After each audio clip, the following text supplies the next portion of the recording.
Implied.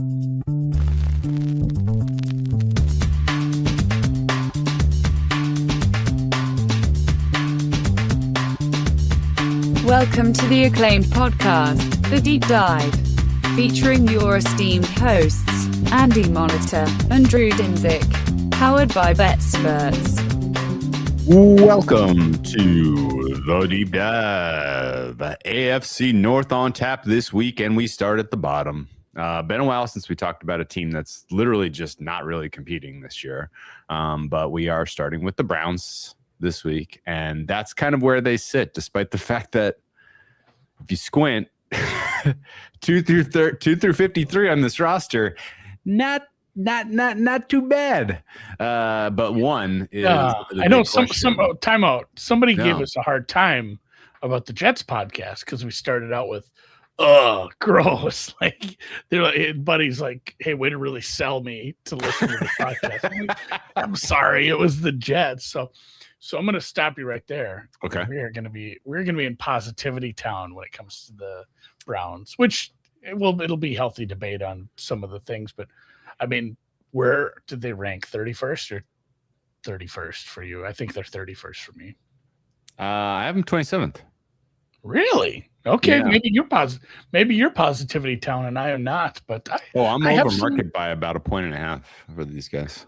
I have some positive things to say about it. That said, all the doom and gloom that Drew is spouting, that is for real when you don't have quarterbacks sorted out. Yeah. I mean, honestly, I'd rather be the Browns than the Steelers right now. I'd rather be a Browns fan than a Steelers fan, right? If I'm buying stock in one of those two franchises and I'm expecting to reap returns in terms of in the next 5 years, we're going to be competitive, I would rather be in a Browns stockholder. Because I feel like this year you're not set up to win, but you got a lot of the infrastructure all kind of figured out. And if you swing and hit even a single or a double on your quarterback draft, choice at the top of next year's draft, then you could compete pretty quickly. I don't know that they figured out the coaching. Certainly, I actually have huge reservations about their direction they went with the coaching.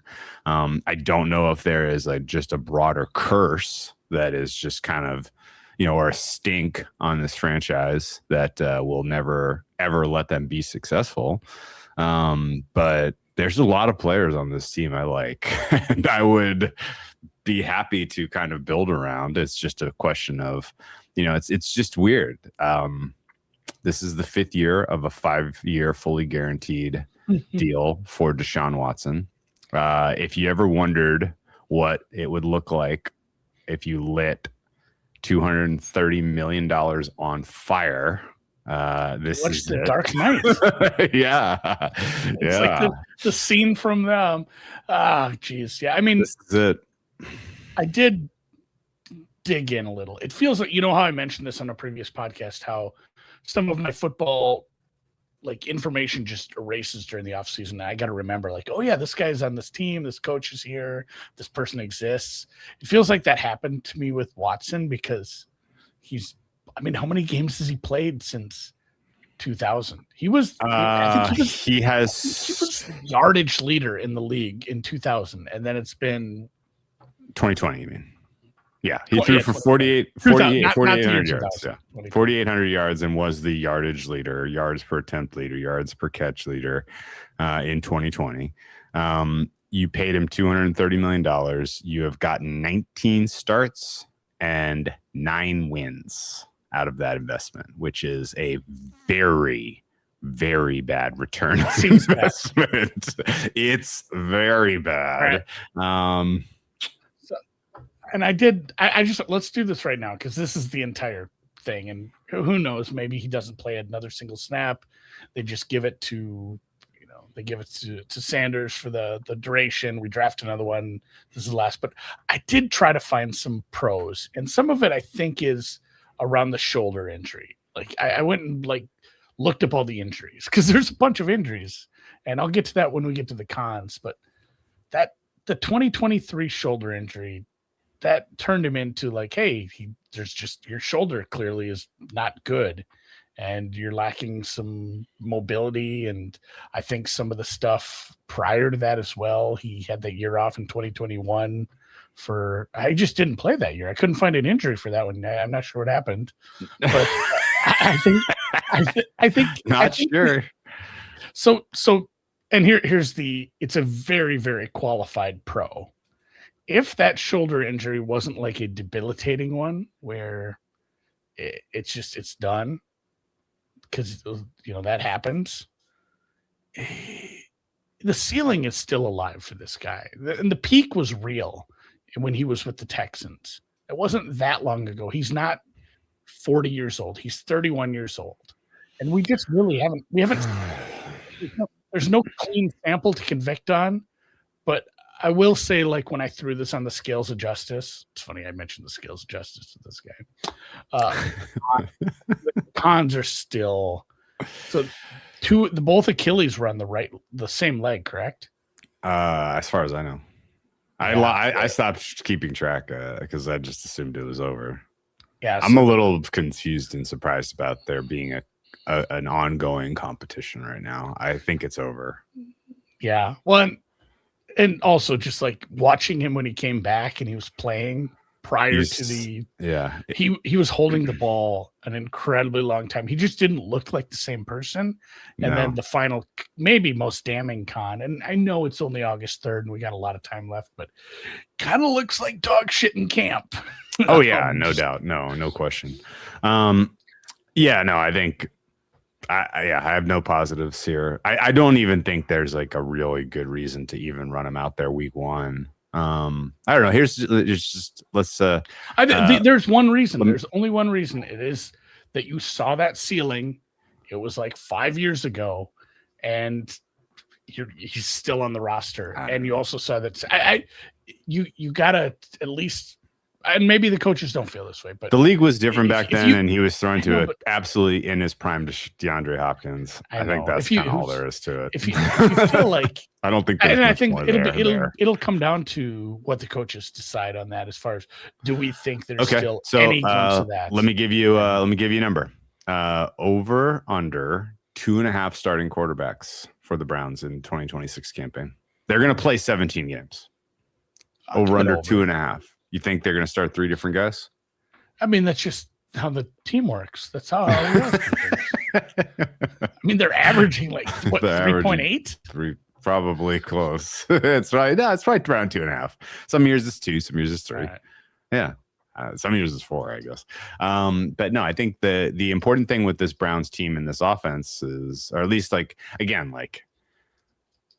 fucking unbelievable that Andrew Berry is still employed as the GM of this team, right?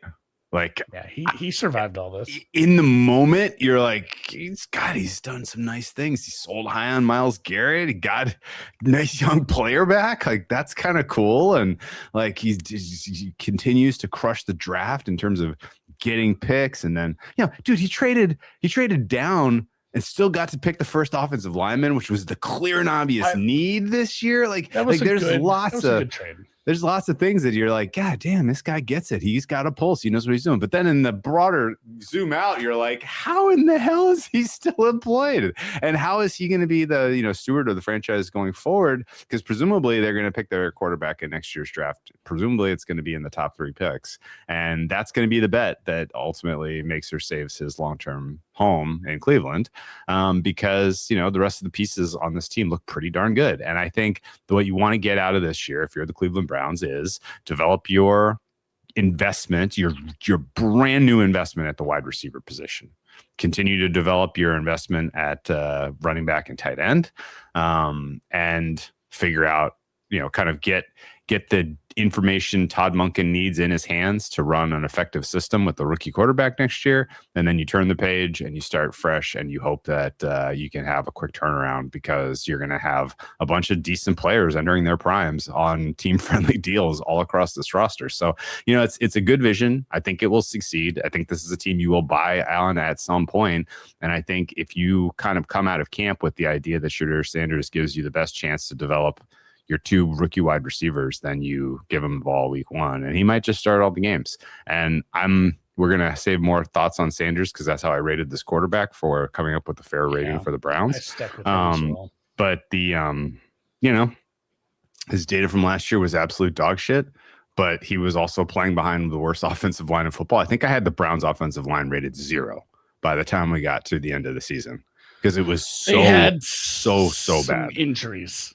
And they replaced everyone except Tevin Jenkins. Is he the only guy that come back? Anyway, whatever the Tevin case Jenkins is, it was super bad. Starter. It was so bad last year. I don't think we're crazy about him. Seeing Shedeur Sanders behind an offensive line that can give him a modicum of time to operate, maybe he's got more talent than we realize. And I think if you're a nervous Browns fan about this season, you're nervous that you accidentally win 7 games and that Shedeur Sanders looks just good enough that you don't make an effort to draft a quarterback at the top of next year's quarterback-rich draft, right? Isn't that kind of the worst case scenario here? That's probably, that's very much the worst case scenario. So it's a weird transition year here for the Browns. And I'm probably going to watch more Browns games this year than I did last year. I'm intrigued, I think is the right word about this team. I want to get their rating right. And I'm going to need to kind of get a handle on what Monken plus Shedeur Sanders behind this offensive line ends up meaning. Because again, like a lot of other talent on this team that I'm kind of into. Yeah, I don't want to. We said we were going to do this from the beginning. We've gotten worse about it, but we're not going to talk much about 2025. It doesn't bear much on here. And honestly, I think my biggest takeaway is, and maybe we've done this in a few spots, I don't think you upgraded at head coach. I think you probably downgraded at DC. Took a step back. The coaching staff has some turnover we're going to talk about. And I have an answer for you as I've looked up some charts. Your average quarterbacks started per season over the past 5 seasons for this team is over 3. It's 3.2.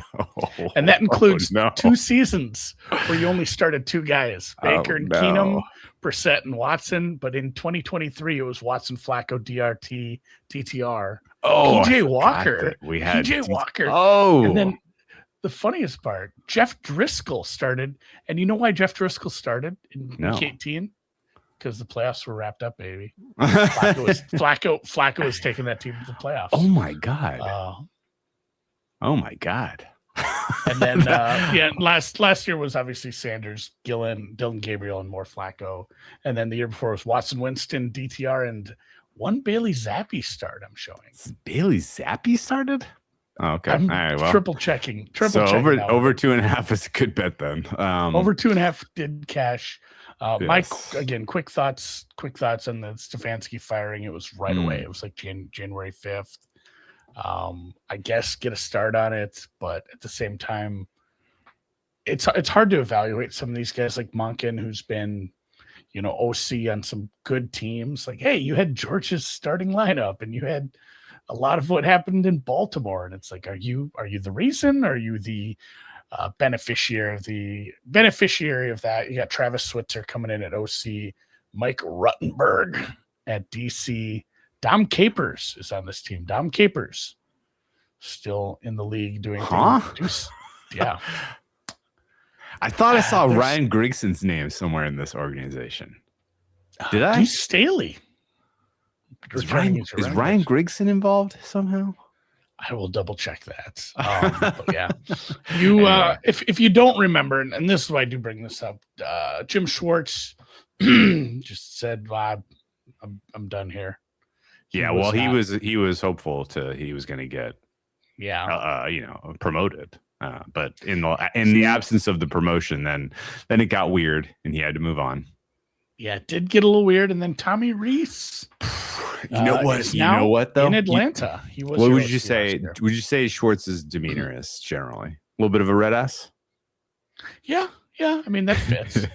Are you a little sad we didn't see Schwartz get promoted to head coach and then they trade Myles Garrett out from under him? Jesus Christ.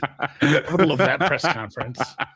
That would have been fun. Damn. Anyway, Monken feels like a lateral move from Stefanski, in my opinion. I mean, I'm not a huge Stefanski guy, but I'm definitely not a huge Monken guy. He's a little bit of a Lamar Jackson. George Warhop guy? I am very much not.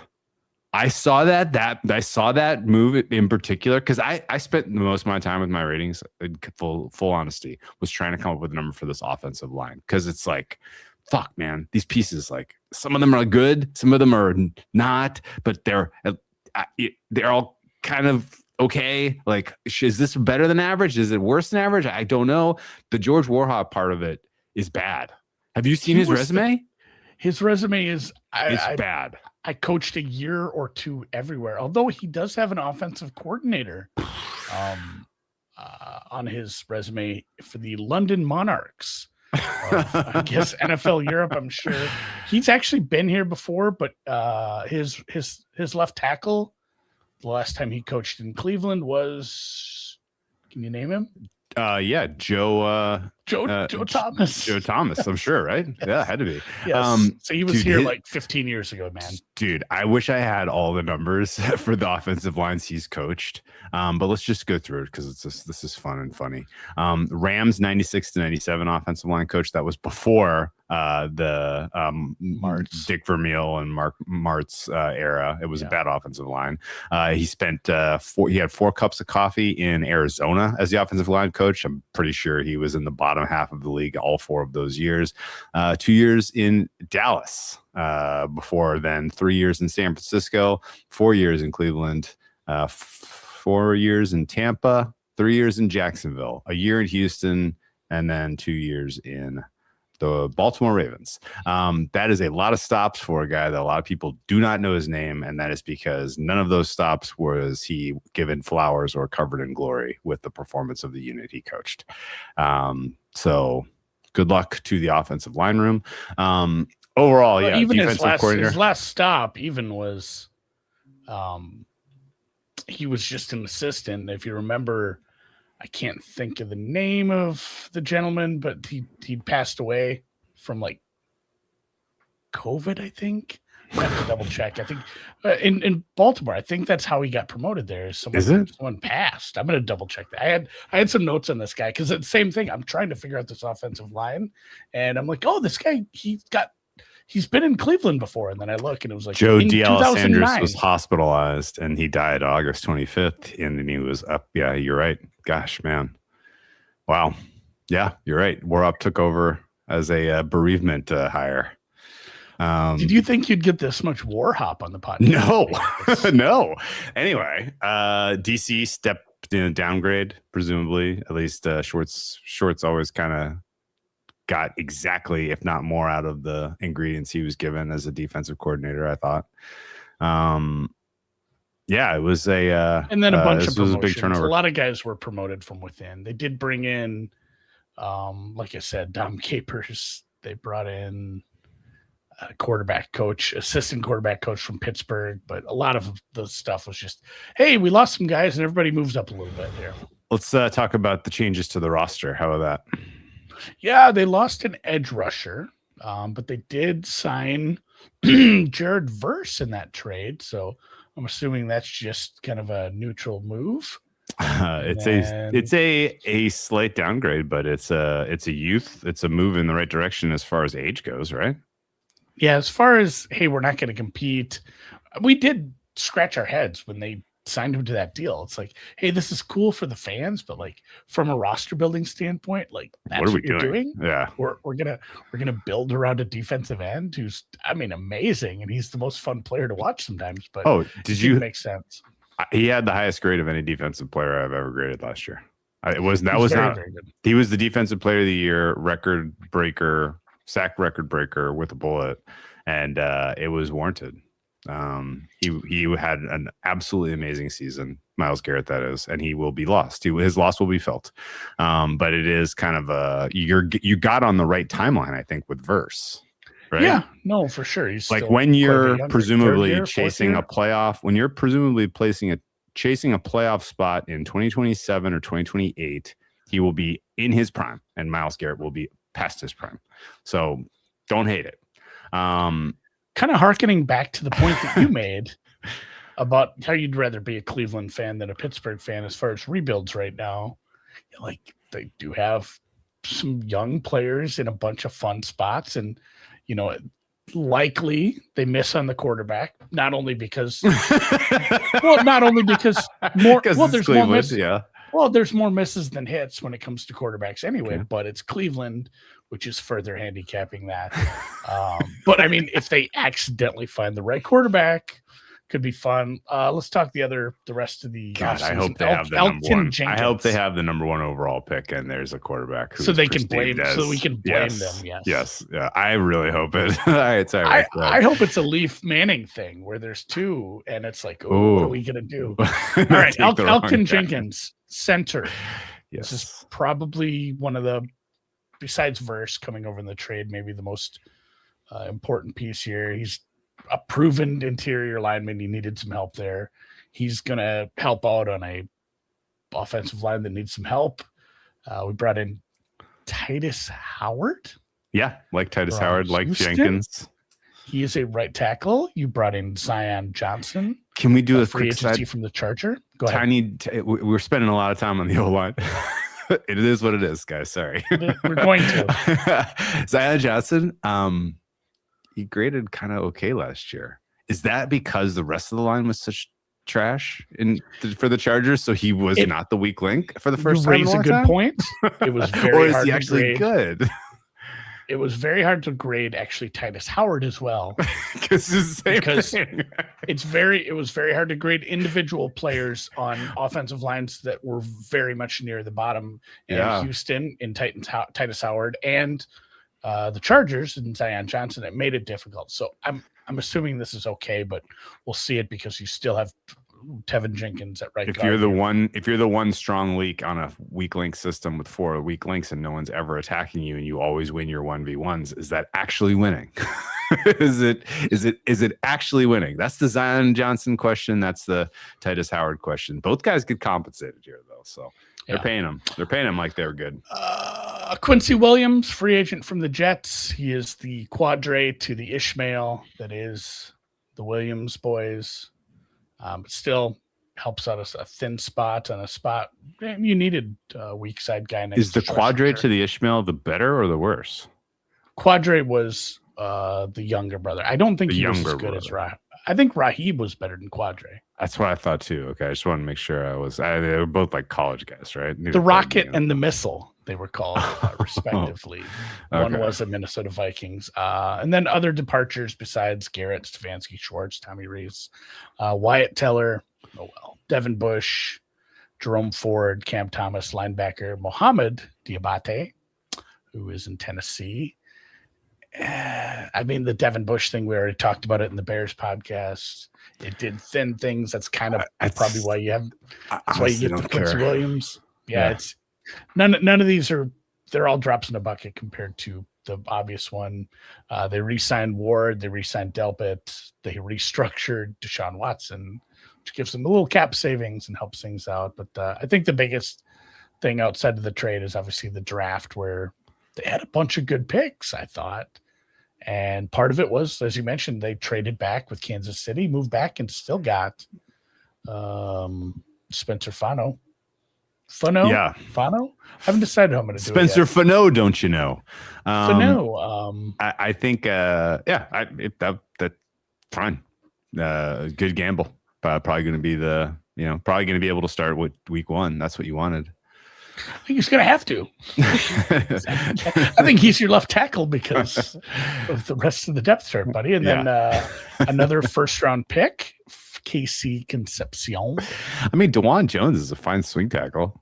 If you don't have to, you have a little bit of depth. Got another more youth in the draft. Austin Barber, I guess. All right. No major losses. Right. Save one. Actually, and Stefanski. I did not like the Stefanski firing. Okay, you give him what you give him, and then you expect him to. I think it's one of those things where sometimes you just got to switch. You got to switch jockeys at some point. But I don't think you upgraded at all at head coach. So I don't think I didn't hate Stefanski leaving. I didn't love the Monken hire. Monken hire. Yeah. Maybe that's what's shading my stuff. So, all right, real quick, the rest of the draft.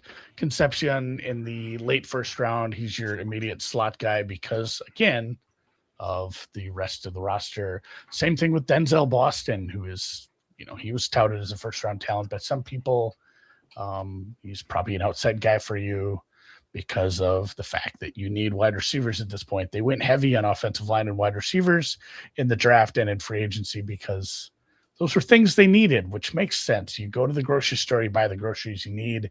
They also drafted Emmanuel McNichol Warren from Toledo, a safety that's going to help fill out the back end. A lot of people thought he was a first rounder. Yeah. Right. Depth from there. Austin Barber, offensive tackle, another kind of swing tackle behind Howard. Another center from Alabama, Parker Brailsford. Breaking news, they signed a player named Justin Jefferson. Not that guy. Linebacker. Another one, Justin Jefferson. Alabama kid. Yeah. And then depth after that, tight ends, and a quarterback in round 6 or 7. I don't even know if he's still in the roster. Taylon Green, yeah, he might. They supposedly they're working on some Taylon Green packages. He's your fourth guy that makes a start if we get to 4. Although I don't think Watson starts. I think it's Shedeur, Gabriel. I think we get one more late season Flacco in there again. All right, 2 thoughts on the draft. You ready? 1. They stole a lot of players who were expected to go higher. I know that Casey Concepcion was a lot of people had eyes on him late round 1, early round 2. They get him. Denzel Boston slid into their pocket. EMW slid into their pocket. And the move back and still getting the first tackle was pretty savvy. Although I didn't love their compensation for that move back, right? Like they didn't like the Chiefs gave up very little to move up from 9 to 6. Maybe could have held their feet closer to the fire. But that's it. Good draft for the Browns. Good roster. I think it was still you got what you wanted. And here.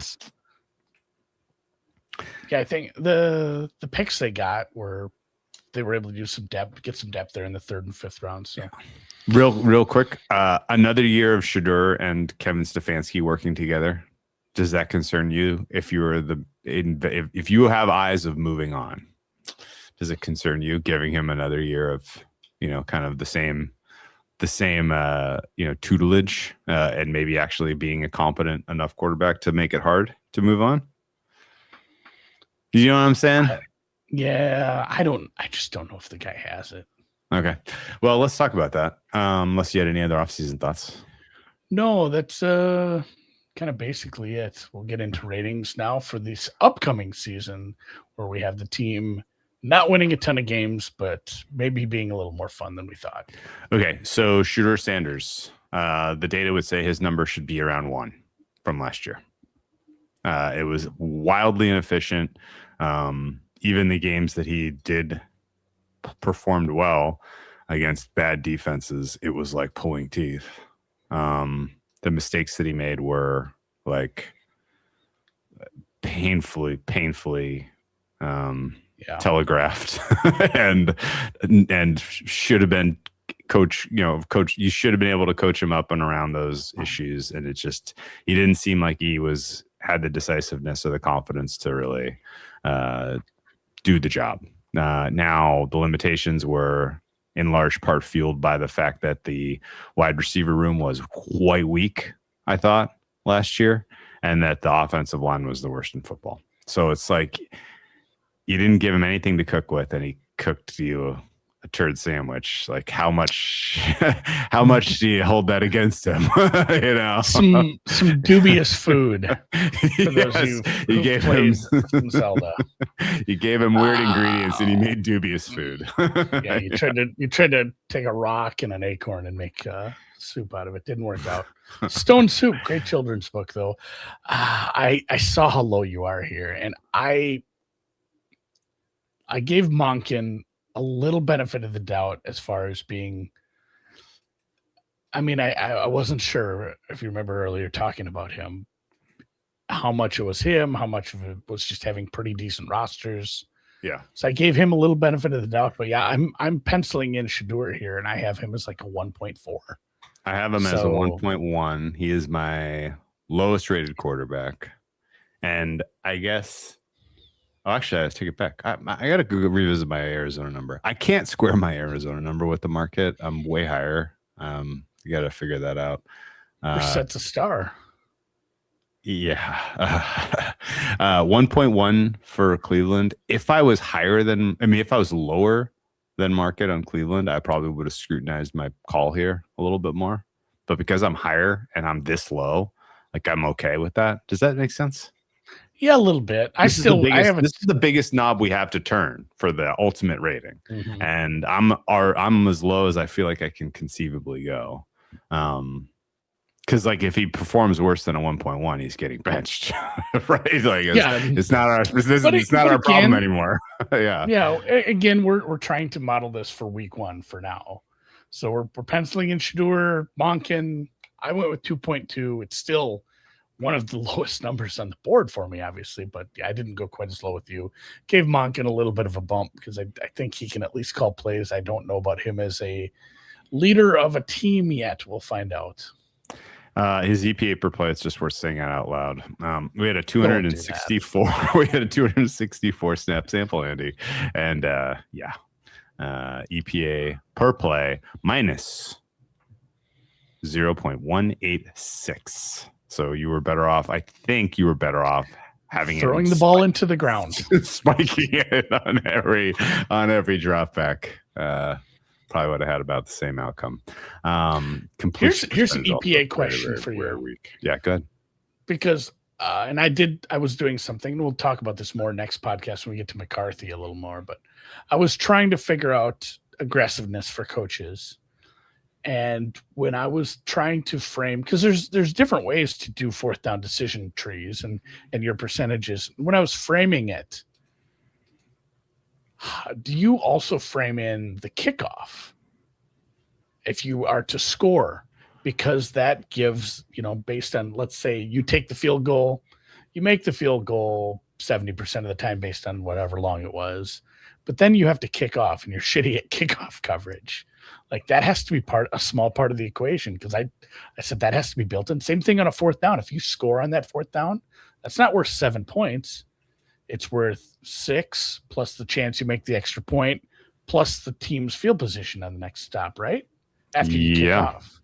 Yeah. Okay. I thought I'd never really gotten to the weeds on, I just trust the bots that build those out for me. I'm like, yeah, that sounds right. But yeah, the kickoff has to play into that, right? Because if your other choices are punt, go for it, maybe miss the extra point. All of that is counted in where they're starting with the ball. So the kickoff has to be in there too. I would 100% agree. Yeah. Okay. I don't know. For some reason that just didn't sit with me for a second. And then I thought about it for like 2 more minutes. I'm like, yeah, why wouldn't that? Okay. Move on to skill positions. I was just I'm looking for anything positive real quick on Sanders. See if we can give him even a modicum of. He's a famous dad. His number was retired at Colorado. That's something. He almost had a positive EPA game against the Titans. It was close. That one was the one I remember well because I bet the Browns that day and I was excited as hell. And they lost. Oh no, I bet the Titans to money line that day, and it was actually a close call, 31-29. He beat the Raiders. He beat the Steelers, week 17. That was a weird game too. Weird. Anyway, 1.1 scope for him to go up. Maybe there's some. Oh yeah, I remembered what I wanted to tell you. One other thing about the quarterback competition. The only thing I've taken away from the quarterback competition so far in Cleveland. Yes. They're wearing GoPros on their helmets. More than other teams are as well. I think that's awesome. Yeah. What's taken so long? I don't know. That needs to. Why isn't everyone doing this? No, that's cool. As far as like actually getting better film studies and like working on what they're doing.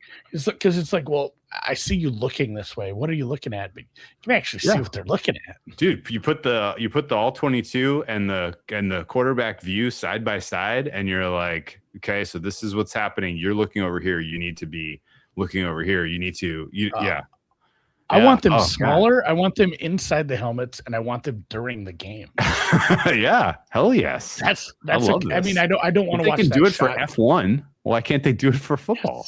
So I don't want that during the broadcast. Like I don't want that to be a regular thing. But like on a replay of a cool play, where hey, the quarterback maybe scrambles for a crazy run or something. Yeah, that would be kind of a cool shot. Did you get anything out of the ref? Did you get anything out of the ref cams during the World Cup? I didn't really. Those are kind of cool sometimes, but no, not really. Okay, nobody cares about the ref. All right, my skill position group is. Anyway, go ahead. My skill position group is 2.9. Okay, that's low. Probably a floor, and a lot of it is I have to start rookies at the floor. We have 2 rookies essentially starting, and then Judy, veteran, good. Maybe not as good as the name carries. Yeah, I was going to say the name is carrying a little more water than the actual production.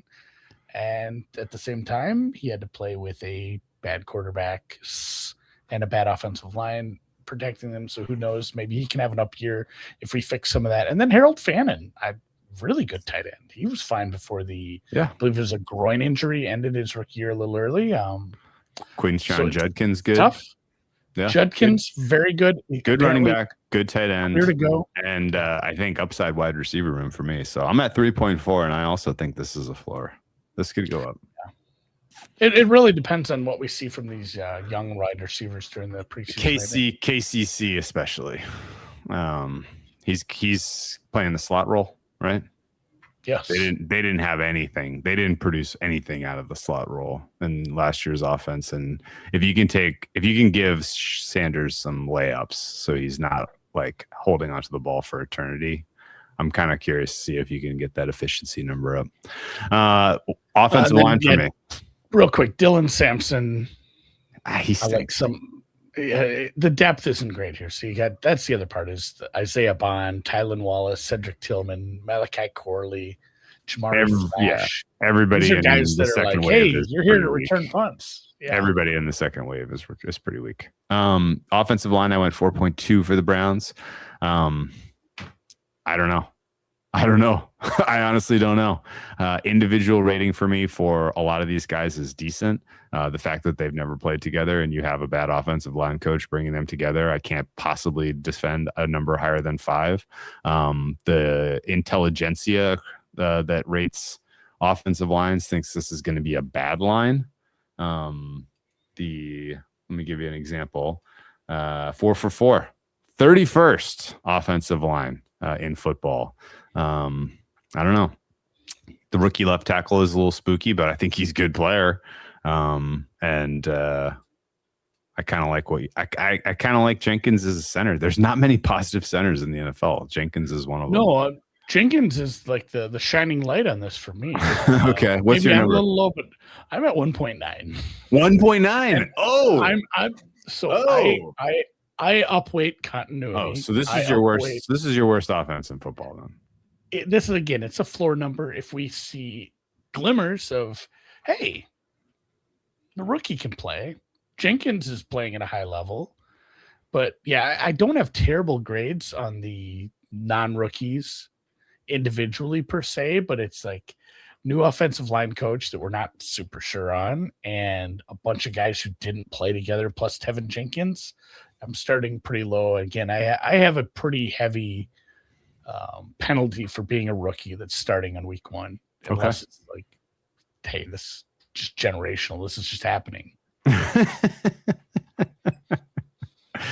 I'm probably a little low here, but I'm fine starting here for now. All right. I Zion and Tevin Jenkins are fine guards in the scheme of things, grand scheme of things. There's not many great guards in football. There's not many good centers. Jenkins.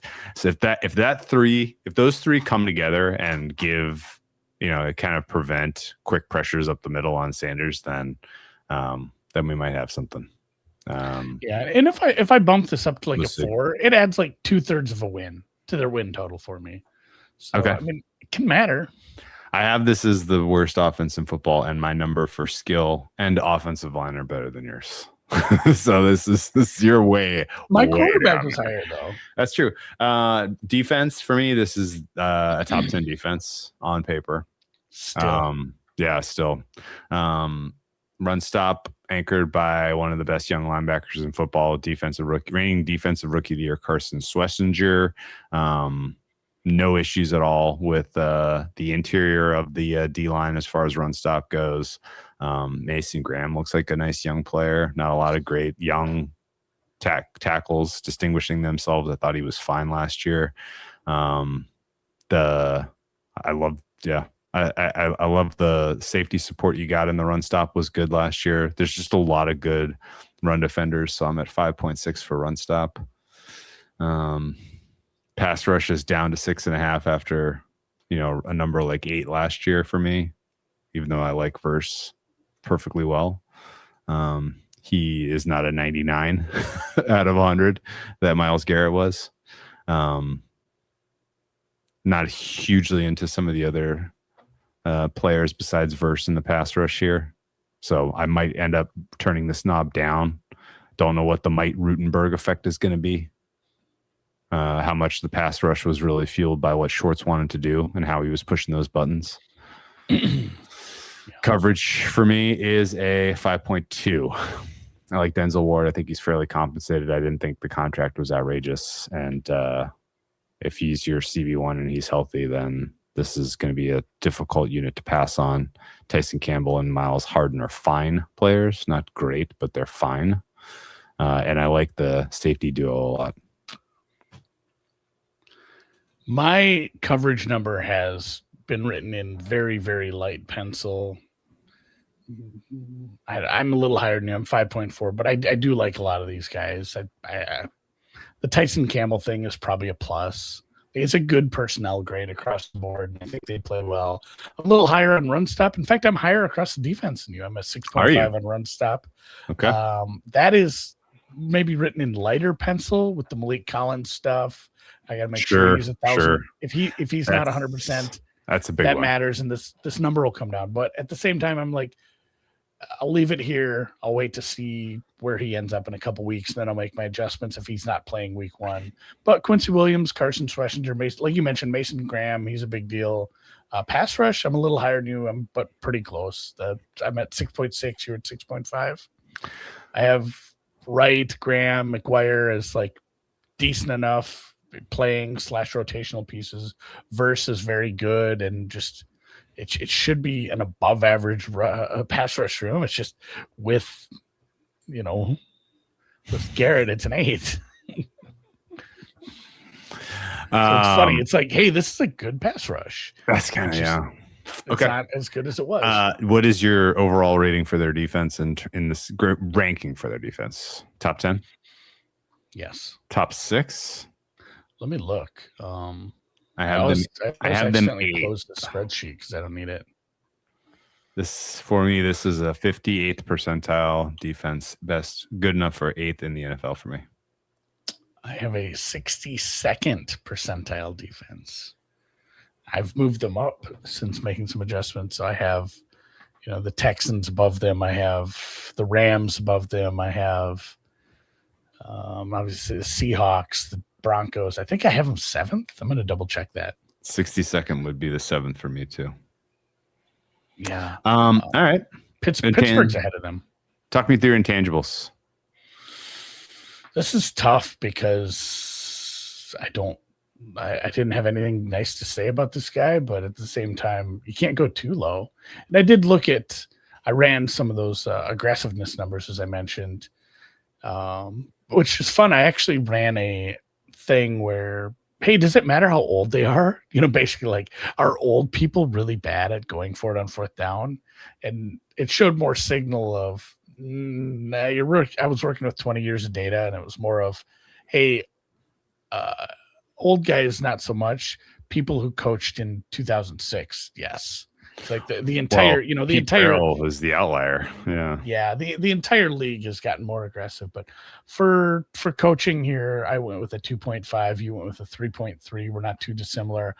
It's a guy who's never coached as a head coach in this level, and we got a lot of turnover otherwise. So, and I don't have data. I try to use some data on aggressiveness trying to predict this year, and I said, anybody who doesn't have head coaching experience, I'm going to lean on they're going to be bang average, and then I'm going to make adjustments based on who they coached under.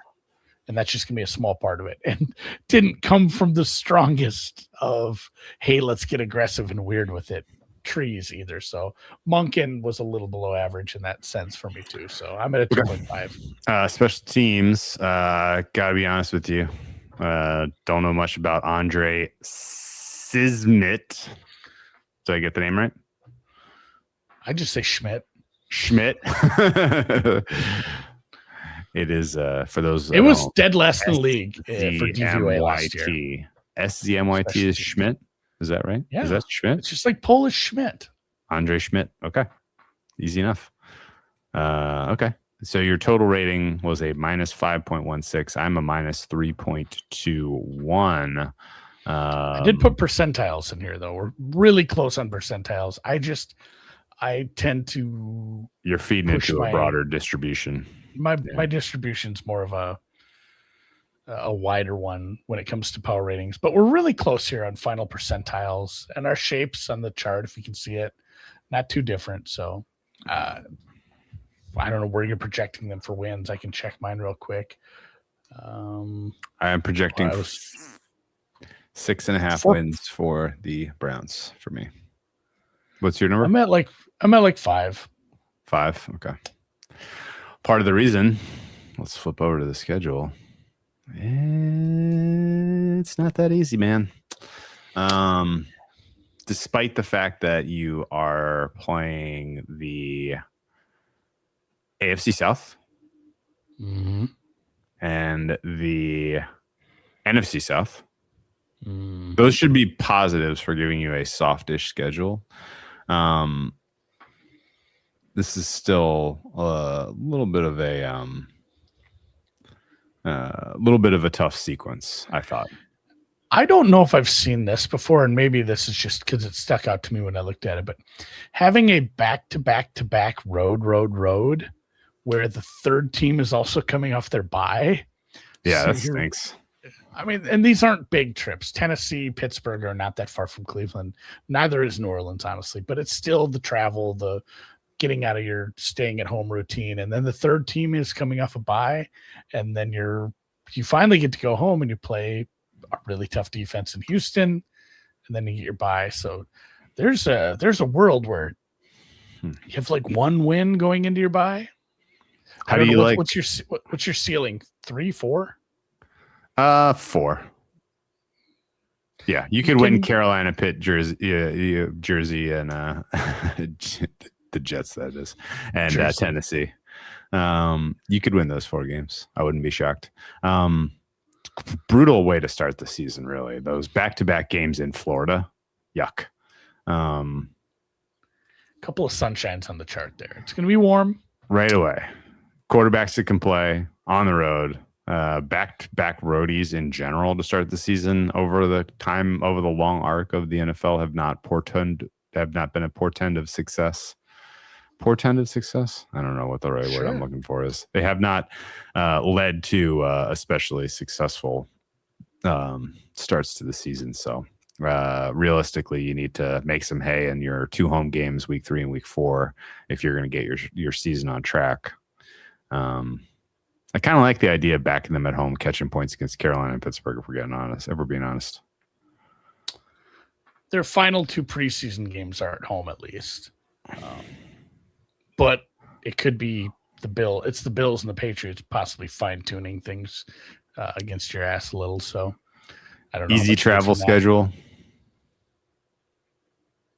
Easy travel, other than the 2 Florida trips in the early part of the season. Neutralish rest overall. Yeah, I don't know. Nothing. This is not a spectacular schedule, I guess. I guess what unlocks Shedeur Sanders to being like a league average quarterback, and this offense being able to kind of just like we wake up week 6 in this, we're like, God, man, can you believe we have the Browns related, as a neutral rating? There is a pick, there is 0. Like what gets them there? A lot of it is the surrounding cast. Like the offensive line has to gel immediately. The rookie receivers have to contribute, if not be above average. But so much more of it is just his growth from year 1 to year 2. He has to be a way better decision maker. He can't be making some of the there were flashes of like, hey, that was a really fun play. He made a great play there. But then for every one of those, there were 3 like, oh, you can't take a 17-yard sack here. And you just can't throw that interception. You just too much backyard ball, too much of like, honestly, and I don't want to put him in this conversation because I don't know that he has the same skill level, but it does kind of remind me of times of Caleb Williams' first year. It's like, oh, hey, you're getting sacked a lot and you're making some stupid plays, but at the same time, I can see a little bit here. It's like that, but much, much, much less of the, I can see it a little bit here.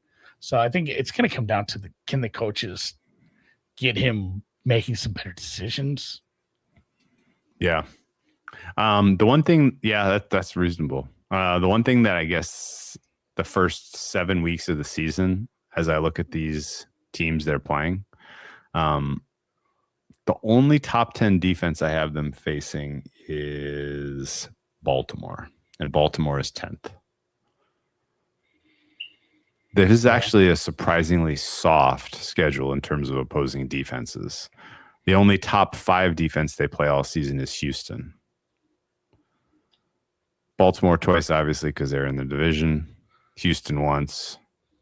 I have Pittsburgh as the 12th best defense. Maybe that surprises people, I guess, but I'm higher than you. There's not a lot of good defenses on here, which means there's absolutely scope for Shedeur looking like we got to give him a 2 or a 3. This is a good question from Jay. How's their implied win 6.5, but they're only favored twice? I mean, if you start looking at every line as a money line rather, and just if you're a 1.5 point dog, that's like 48% of a win. You got 2 of those, that's a win. You got a 2.5. You're supposed to win that like what, 45% of the time. Yeah. A couple of those, that's a win. The Vegas, you're supposed to win that like 54, 55% of the time. There's just enough of those, and then you add in all the other. Hey, even as a touchdown dog, what do you win? 20% of the time? Well, yeah. Is there one where there are 6.5 points dogs when they're hosting Baltimore? That's a 30% probability in terms of the money line. Yeah, add up all those little. It's like stacking pennies because there's not one of those where hey, this is a game you win 80% of the time. Yeah. On average with this schedule, which is actually when we pivoted to schedule, I kind of implied it was a tough schedule. I think I was just being tricked by the amount of times that they're a dog. This is actually a pretty easy schedule. Because they're bad. Yeah. Yeah. That's more of a reflection of the market number on this team is really, really low. You're even higher than the market number. Did you know that? Mm-hmm. I am. I don't know. I don't know about, I don't know how to approach these guys. I kind of feel like they're going to be a bet on for me a lot this season, and I'm going to be the one that feels like an idiot for backing this this dog of a team and a franchise. God, dude, even week 1, 8 points. Jags defense scare you at all? It's improving. Doesn't that have like that game feels like 27-23, 27-20. 8 points is too many.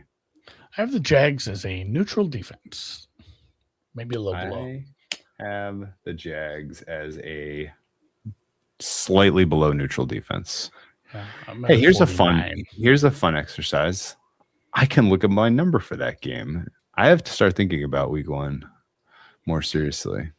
I have all 18 tabs built out and ready to go. So in that game, I would.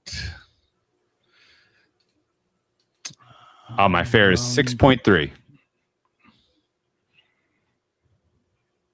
I like the 8 points. I'm taking the 8. I got to fill in that part yet. I got to get that part ready, I guess. I'm taking the Browns week 1. It looks like I'm a 6.3. So I'm on the other side of 7. So I like the 8 a lot. I definitely wouldn't be. Definitely wouldn't be.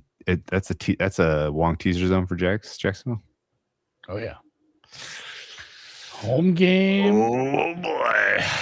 Anybody? Survivor Buster. Week 1. Oh God. When on the schedule would you take the Browns in Survivor, Andy? I would not. You would not, unless they played on Christmas somehow, and they had to, but they don't. They only have one primetime game, as was pointed out in the chat. They are about 20 to 25 to 1 to win the division. They're 80 to 100 to win the conference, 200 to 1 to win the Super Bowl. Those aren't bets. You could get Jared Verse, defensive player of the year, for 20 to 25. If you think he wreaks havoc here, Concepcion is like 30 to 1 to be offensive rookie of the year. If you think a slot receiver has a shot at that by just getting a million balls thrown his way, because that might be the way that the offense goes. I doubt Monken is someone we're talking about for coach of the year. He fits one part of the role, is like, hey, we have incredibly low expectations, and if you won 10 games, we'd have to talk about you. The schedule's soft, which is part 2. Part 3 is I just don't know that you have the quarterback to actually make that happen. Boom. I think their ceiling is probably 8 wins. An 8-win Browns team that misses the playoffs. Monken's not getting it, is he? No. And then the same thing kind of goes for MVP, okay. OPOI, CPOI, D-Roy. There's really not anyone to talk about. The win total, 5.5, 6.5, depending. Kind of juicy to the over 5.5, juicy to the under 6.5. I'm right there. I'm not making any bets. I'm not making bets on the alts. I'm not really interested in backing this team preseason right now. I don't have anything that's getting me excited to try to find some value. But as you mentioned, maybe a team we're backing as a big dog, because this defense is still very good. And it's going to follow that same pattern we saw from this team and Steelers teams of the last few years, where, oh man, this team stinks, but they could drag you down in the mud, and they can get you in a game where the first person to score 17 points has a damn good chance of winning. And you just got to get a turnover here, a turnover there, a missed kick, a special teams gaffe, and suddenly you're right in a game with a team that's clearly a touchdown better than you, because your defense is keeping you in it. And it'll be an interesting spot for them matchup-wise, I think, once in a while. I like that call. They have a joint practice in their preseason with the Buffalo Bills. I'm excited to hear how that goes. So that game won't have many. Usually you do joint practice and then you don't play anybody. Unless it's one of the ones where the Bills are getting their teeth kicked in, or the Browns are getting their teeth kicked in practice, and then the other team comes to the game with a chip on their shoulder, the mission not accomplished. That's my favorite preseason angle by far.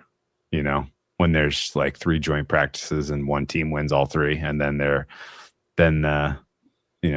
good players are given the night off of the preseason game. Yeah. And the other team has an axe to grind. Hey, you guys, and then they beat the tar out of some guys that aren't making the team. I love those. Anyway, man, as we sit here right now, I'm not going to back the Browns in any type of ceiling outcome. They don't have a good enough offense and a good enough quarterback, as you mentioned, a good enough coach to hit a surprise ceiling that we're not seeing. They do have a high floor with the defense being top 10 and being young. I think this is a team that I will bet on at least 7 times this season, maybe more. Starting week 1, I'm going to take the 8 points against the Jags. That's too many points. I'm sorry. That's total probably too high too. What do you think that total is? I'd have to check. 40, 44, 46. Is that your guess, or are you looking at? I have no idea. I don't have that scraper built in. I'm looking at a 40.5. Oh, never mind. 40.5. My fair number on that total is Actually, wait. Sorry, man. It's probably around 40. You're right. I got too many tabs. If I gotta clean my shit up. My total is 42.2. So I would actually take the over there. So the Browns need to score 17 points in that game to cover an 8. To cover 8. I've been there. Can they do it? Tune in week 1. NFL on Fox. Actually, that's a CBS game, probably. All right, man. Good job on the Browns. I thought we were fair and somewhat optimistic. So good job. Firm but fair. Yep, And absolutely. We will not be in the next one. We'll see you over there if you want to watch us talk. As they run back the 2005 Packers. Yeah, if the Packers if the Mike McCarthy Aaron Rodgers reunion is giving you the feels, go ahead and skip the next podcast. I'm going to be a little positive. I'm trying to.